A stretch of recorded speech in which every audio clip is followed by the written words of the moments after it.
السلام علیکم، میرا نام ذریشہ غزل قدوسی ہے، بی ایس کی اسٹوڈنٹ ہوں، اور جو میرا آج کا ٹاپک ہے وہ ناصر کاظمی ہے۔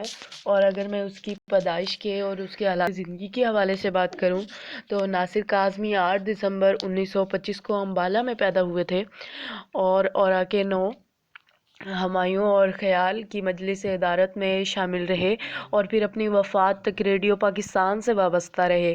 1954 میں ان کا پہلا شعری مجموعہ برگ نے شائع ہوا، جس نے شائع ہوتے ہی انہیں اردو غزل کے صف اول کے شعراء میں لا کھڑا کیا۔ ان کے دیگر شعری مجموعے دیوان، پہلی بارش، نشاط خواب اور سر کی چھایا اور مضمون کا مجموعہ خشک چشمے کے کنارے ان کی وفات کے بعد شائع ہوا۔ اس کے علاوہ انہوں نے اردو کے چند بڑے شاعروں کے الگ الگ منتخبات بھی مرتب کیے، جن میں میر، نذیر، ولی اور انشا سر فہرست ہیں۔ ناصر کاظمی کا شمار اردو کے صاحب اسلوب شعراء میں ہوتا ہے۔ انہوں نے میر تقی میر کی دبستان شاعری کو انتہائے کمال تک پہنچا دیا۔ 2 مارچ 1972 کو ناصر کاظمی لاہور میں وفات پا گئے۔ لاہور میں مومن پورہ کے قبرستان میں سود خاک ہے، اور ان کی لوح مزار پر انہی کا یہ شعر تحریر ہے: دائم آباد رہے گی دنیا، ہم نہ ہوں گے کوئی ہم سا ہوگا۔ اور ان کے جو ہے ناصر کاظمی، ان کو اداسی کا شاعر کہا جاتا ہے۔ اس کے بارے میں زاہدہ لطیف کہتی ہیں: اردو شاعری میں ہجر اور اداسی کا ذکر آتے ہی جو نام ہمارے ذہن میں ابھرتا ہے وہ کسی تعارف کا محتاج نہیں ہے، کیونکہ ایسے عظیم شعراء کسی تعارف کے محتاج نہیں ہوتے، بلکہ خراج عقیدت کے حقدار ہوتے ہیں۔ اور پھر یہ حقیقت تو روز روشن کی طرح آیا ہے کہ ناصر کاظمی ایک ایسی شخصیت تھے جنہوں نے اردو غزل کو ایک نیا لہجہ اور سوچ دی تھی، اور اداس شاعری میں بھی ایک رونق کا سماں باندھ دیا تھا۔ ان کے ہاں تنہائی کبھی تنہا نہیں رہی، بلکہ خود کلامی اس کی ہمجولی رہی ہے۔ تو شاید ناصر کاظمی کا شعر ہے: تو جو اتنا اداس ہے ناصر، تجھے کیا ہو گیا بتا تو صحیح۔ ان کی شاعری میں اداسی کی گہری چھاپ کا سبب ان کی زندگی میں پے در پے رونما ہونے والے ایسے حادثات تھے جنہوں نے ہمیشہ انہیں مضطرب رکھا۔ ایک مستقل اداسی، تنہائی، مالی مشکلات، ادھوری تعلیم، ہجرت، دوست احباب سے جدائی، احساس محرومی اور ناکامی عشق نے ہمیشہ ان کی زندگی میں ہلچل مچائے رکھی۔ انہی حالات کے پیش نظر ہی انہوں نے کہا تھا: تمام عمر یوں ہی ہم نے دکھ اٹھایا ہے، زیادہ خرچ کیا اور کم کمایا ہے۔ ناصر کے مزاج کی یہی کیفیات اور زندگی کے اتار چڑھاؤ وقت کے ساتھ ساتھ کندن بن کر ان کی شاعری میں ڈھلتے گئے اور اردو شاعری پر گہرے نشانات ثبت کر گئے۔ یہی وجہ تھی کہ ان کی غزل کا حسن مزید سے مزید نکھرتا گیا۔ گلنار آفریں کا یہ شعر ان کی شخصیت کا نہایت خوبصورتی سے احاطہ کرتا ہے: دل شاعر کو عجب دی ہے سزا فطرت نے، جل کے احساس کی بھٹی میں نکھرنا ہوگا۔ ناصر کی اسی اداسی اور غم انگیزی کی بدولت کسی نے ان کو میر تقی میر، کسی دردمندی پیدا کرنے والا شاعر کہا ہے، تو کسی نے یاد اور اداسی کو ان کی شاعری کی روح قرار دیا ہے۔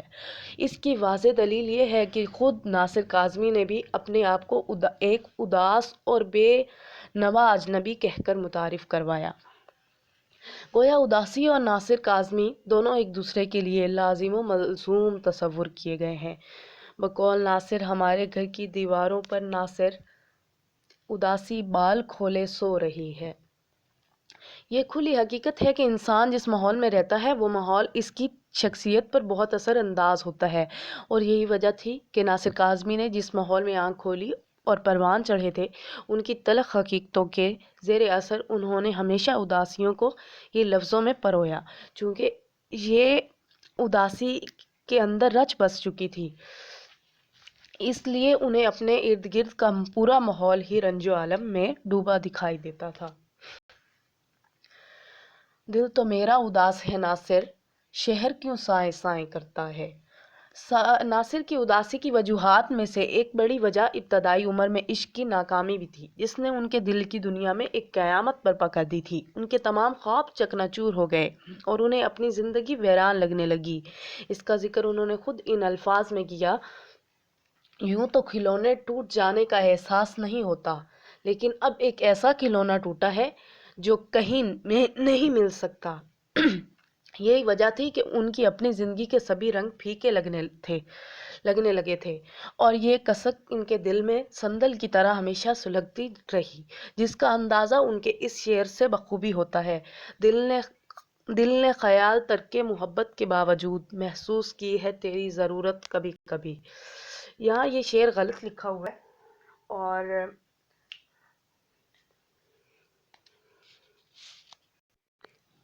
اے دوست ہم نے اس ترک تعلق کے باوجود محسوس کی ہے تیری ضرورت کبھی کبھی۔ درست شعر یہ ہے: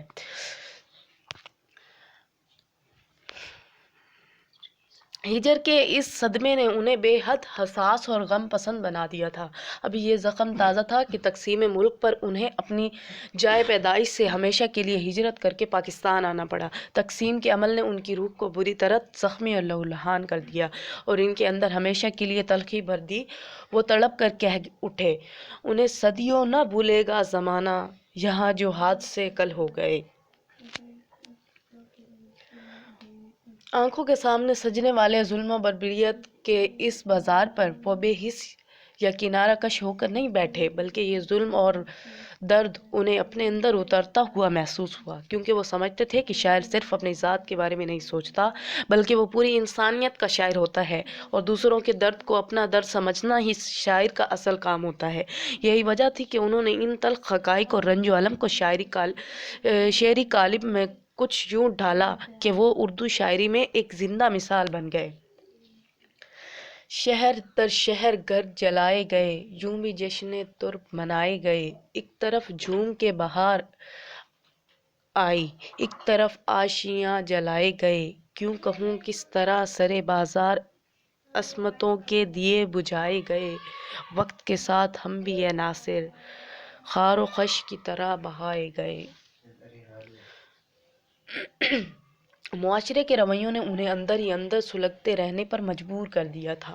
ابھی یہ دلخراش حقیقت ہی بھولنے نہ پائے کہ سکوت ڈھاکہ کے سانحے نے انہیں مزید کھوکھلا کر دیا۔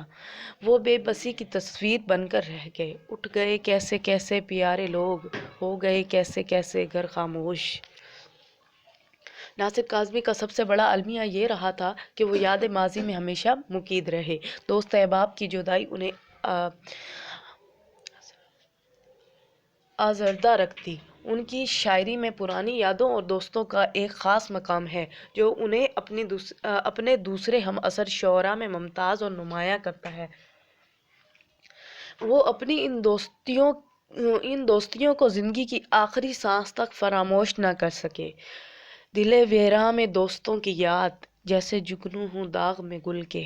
ایک اور جگہ دیکھ یوں بیان کرتے ہیں: جب بھی نئے سفر پر جاتا ہوں ناصر، پچھلے سفر کے ساتھی دھیان میں آتے ہیں۔ ناصر کاظمی اس قدر غم پسندی کا شکار ہو چکے تھے کہ نئی رتوں میں بھی پرانی یادوں کا میلہ لگائے رکھتے تھے۔ کئی موسم آئے اور چلے گئے، مگر ان کے اندر ایک ہی موسم ٹھہرا رہا۔ اداسی نے ان کے اندر ایسے ڈیرے ڈال رکھے تھے جو کوچ کر جانے کا نام نہ لیتے تھے۔ وہ اپنی اسی ترنگ میں پکارتے تھے: پھر ساون رت کی پون چلی تم یاد آئے، پھر پتوں کی پازیب بجھی تم یاد آئے۔